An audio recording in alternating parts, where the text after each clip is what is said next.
নির্বাচন কোনো কারণে বানচাল হয়ে যায় এবং তৃতীয় ব্যক্তির কাছে যায়, সেটা প্রত্যক্ষভাবে আওয়ামী লীগের লোক। অর্থাৎ ইউনূস সাহেব চলে গেল, নির্বাচন বানচাল হইল, এখন যারাই আইনে ক্ষমতাটা দেন তিনি কিন্তু প্রত্যক্ষভাবে আওয়ামী লীগের লোক। ওটা আওয়ামী লীগের লাভ। আর আওয়ামী লীগ বানচাল করতে চাইতে পারে, কেন চাইতে পারে? বাংলাদেশে বিগত 16 বছরের সমস্ত প্রশাসন তাদের, সাবেক কেউ আনেন দায়িত্ব দেন তাদের, সাবেক বাংলাদেশ ব্যাংকের গভর্নর, সাবেক বিচারপতি, সাবেক পুলিশের আইজি, সাবেক আর্মি চিফ কিংবা বর্তমানটি, সবই তাদের। যদি নির্বাচন হয়ে যায়, যদি বিএনপি ক্ষমতায় যায়, তারপর যদি আওয়ামী লীগের আন্দোলন করতে হয়, তাহলে একটা ধাপ বেড়ে যাবে। কারণ নির্বাচিত যদি হয়ে যায় বিএনপি, তারাই আবার সরাইতে হবে, আমরা দাবি দেওয়া করতে হবে। আর যদি নির্বাচন কোনো কারণে বানচাল হয়ে যায় এবং তৃতীয় ব্যক্তির কাছে যায়, সেটা প্রত্যক্ষভাবে আওয়ামী লীগের লোক। অর্থাৎ ইউনূস সাহেব চলে গেল, নির্বাচন বানচাল হইল, এখন যারাই আইনে ক্ষমতাটা দেন তিনি কিন্তু প্রত্যক্ষভাবে আওয়ামী লীগের লোক। ওটা আওয়ামী লীগের লাভ। এটা নিশ্চিতভাবে কিভাবে বলছেন? নিশ্চিত আপনি তৃতীয় ব্যক্তি ক্ষমতা নিলে কে নিবে? কে নিবে বলেন? কে নিবে? বা নাম বলেন, কাকে দিবেন? আমরা এখনো জানি না। জানেন না তো? যাকেই দেন, আর্মির থেকে দিবেন, পুলিশ থেকে দিবেন, বিচারক থেকে দিবেন, যেখান থেকেই দেন তাদের লোক, সেই অর্থে। সুতরাং সেটা আওয়ামী লীগের লাভ হয়ে যাবে।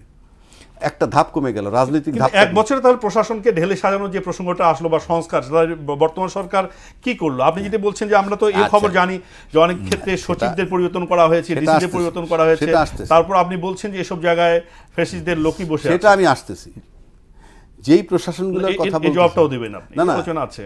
যেই প্রশাসনগুলো এখন আছে, সেই প্রশাসনগুলো তো গত 16 বছরের প্রশাসন। তখন কিন্তু ওনারা নির্বাচনে যাইতে চায় নাই। কি বইলা? লেভেল প্লেইং ফিল্ড নাই, নির্বাচনে পক্ষপাতিত্ব হবে, তাই সেই প্রশাসনই তো এখন মাঠে। তো ওনাদের আস্থা আসলো কেন? এনসিপি বলছে, আরে এনসিপি টাইনেন না আপনি, ওনাদের কথা বলি। এই প্রশাসন তো বলা হচ্ছে যে সামনে নির্বাচন হলে বিএনপি একভাবে ক্ষমতায় চলে গেছে, ফলে প্রশাসন বিএনপিকে সহযোগিতা করবে, লেভেল প্লেইং ফিল্ড থাকবে না। সেই কথাটা আমি তো বলতেছি, এই অভিযোগ তো তাদেরও ছিল। বিগত সরকার নির্বাচন, পতিত সরকারের নির্বাচন ছিল না অভিযোগ আপনাদের? লেভেল প্লেইং ফিল্ড, তারপর প্রশাসনের কোঅপারেশন পাবে না, পক্ষপাতিত্ব করবে। সেই একই প্রশাসনের উপর তাদের আস্থা কেন? কারণ সামনে প্রতিদ্বন্দ্বী নাই। সিম্পল, সামনে প্রতিদ্বন্দ্বী নাই। আজকে যদি বলা হয় কোনো কারণে যে ইনক্লুসিভ নির্বাচন দেওয়া হবে, বিচার আচার তো লম্বা প্রক্রিয়া, ওনারাই বলতেছে, তা বিচার চলমান থাকুক, রায় না হওয়া পর্যন্ত কেউ দণ্ডপ্রাপ্ত না, আওয়ামী লীগ ইনক্লুসিভ নির্বাচন কইরা ফেলাক, আপনি দেখবেন তারা ভয় পাবে। বিকজ টোটাল প্রশাসন আওয়ামী লীগকে হেল্প করবে। এখন মাঠে প্রশাসন আওয়ামী লীগ নাই বিধায় তাদের নিশ্চিত, সুনিশ্চিত। এই জন্য বলতেছে, নাহলে একই প্রশাসনের সময় যখন আওয়ামী লীগ নির্বাচন করলো ক্ষমতায় থেকে, তখন আপনাদের সন্দেহ হইল লেভেল প্লেইং ফিল্ড নাই।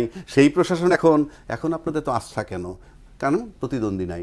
আবার যদি ঘোষণা করে ইনক্লুসিভ নির্বাচন হবে আওয়ামী লীগ সহ, বিচার আচার পরে দেহম নিয়ে, আমরা দেখবেন কেমন ভয় পায়।